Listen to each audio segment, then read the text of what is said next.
हम लोग जो टॉपिक शुरू करने जा रहे हैं उस टॉपिक का नाम है परमेबिलिटी, जिसका हम पारगम्यता भी बोलते हैं। तो पारगम्यता जो है किसी पदार्थ का वह गुण है जो यह दर्शाता है कि वह पदार्थ कितनी फ्लक्स रेखाएं कैरी कर सकता है। किसी पदार्थ का वह गुण है जो यह दर्शाता है कि वह पदार्थ कितनी फ्लक्स रेखाएं कैरी कर सकता है। कैरी कर सकता है मतलब कि ढो सकता है, ले जा सकता है वो मटेरियल पदार्थ। अगर पदार्थ से फ्लक्स रेखाएं आसानी से पास हो जाती हैं तो वह पदार्थ उच्च पारगम्यता वाला पदार्थ कहा जाता है।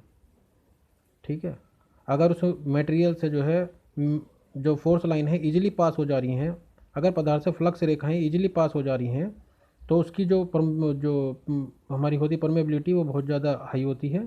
अगर फ्लक्स रेखाएं आसानी से पास नहीं हो रही हैं तो उसकी परमेबिलिटी जो कहलाती है वो लो परमेबिलिटी कहलाती है। ठीक है, अब परमेबिलिटी पारगम्यता हमारी दो प्रकार की होती है, एक होती है एब्सोल्यूट परमेबिलिटी और एक होती है रिलेटिव परमेबिलिटी। तो एब्सोल्यूट परमेबिलिटी की बात करते हैं, जिसको हिंदी में बोलते हैं संपूर्ण पारगम्यता। जब किसी मैग्नेट को किसी माध्यम में रखते हैं तो उस चुंबक के चारों तरफ कितनी फ्लक्स डेंसिटी बी उत्पन्न हो। जैसे मैंने आपको बताया था कि ये बी है, ये चुंबक है, चुंबक के चारों एक चुंबकीय क्षेत्र है, चुंबकीय क्षेत्र के ये जो है हमारे पास किस चीज़ से होकर के जा रही है कि किसी दिए हुए माध्यम में किसी चुंबक के चारों तरफ कितनी फ्लक्स डेंसिटी बी उत्पन्न हो, कितनी फ्लक्स डेंसिटी बी उत्पन्न हो। तो ये किस पर डिपेंड करेगा, ये डिपेंड करेगा चुंबक की स्ट्रेंथ पे, चुंबक की स्ट्रेंथ पर कि कितनी स्ट्रेंथ है चुंबक के अंदर फ्लक्स डेंसिटी जनरेट करने की, कि किसी दिए हुए माध्यम में किसी चुंबक के चारों तरफ कितनी फ्लक्स डेंसिटी बी उत्पन्न हो, या चुंबक के मैग्नेटिक फील्ड स्ट्रेंथ पर निर्भर करती है। और इसे हम जो है एच से रिप्रेजेंट करते हैं, एच से।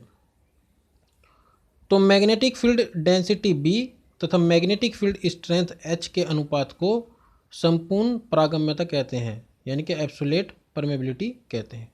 इसको म्यू से प्रदर्शित करते हैं। तो म्यू इज इक्वल टू होगा बी अपॉन एच, इसकी यूनिट होती है हेनरी पर मीटर, या B is equal to mu H.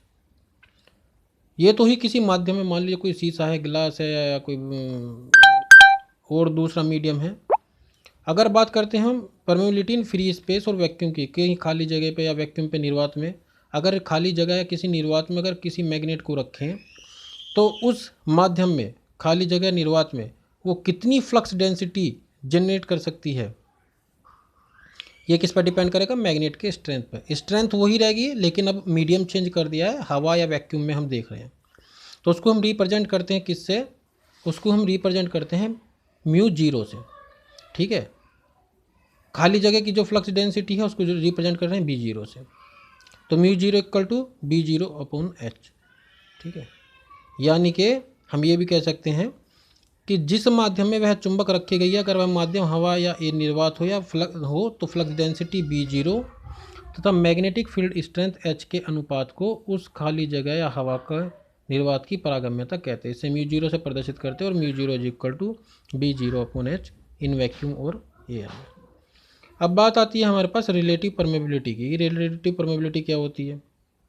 Relative permeability वो है कि मान लीजिए कि किसी माध्यम में उत्पन्न फ्लक्स डेंसिटी बी है तथा खाली जगह निर्वात में उत्पन्न फ्लक्स डेंसिटी बी जीरो है, तो उन दोनों के अनुपात को हम क्या कह रहे हैं, रिलेटिव परमेबिलिटी कहते हैं, यानी कि संबंध पारगम्यता।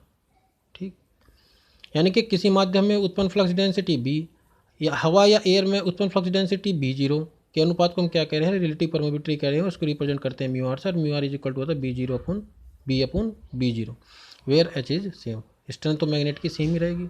अगर हवा या खाली जगह की बात चल रही है तो म्यू आर की वैल्यू होती है 1। अब ये रिलेशन है mu zero mu R by mu में।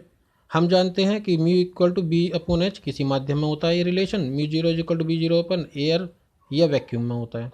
इन दोनों को आपस में डिवाइड कर दिया, तो डिवाइड करने के बाद हमारे पास ये रिलेशन जो है आ जाता है मेंटेन होकर के।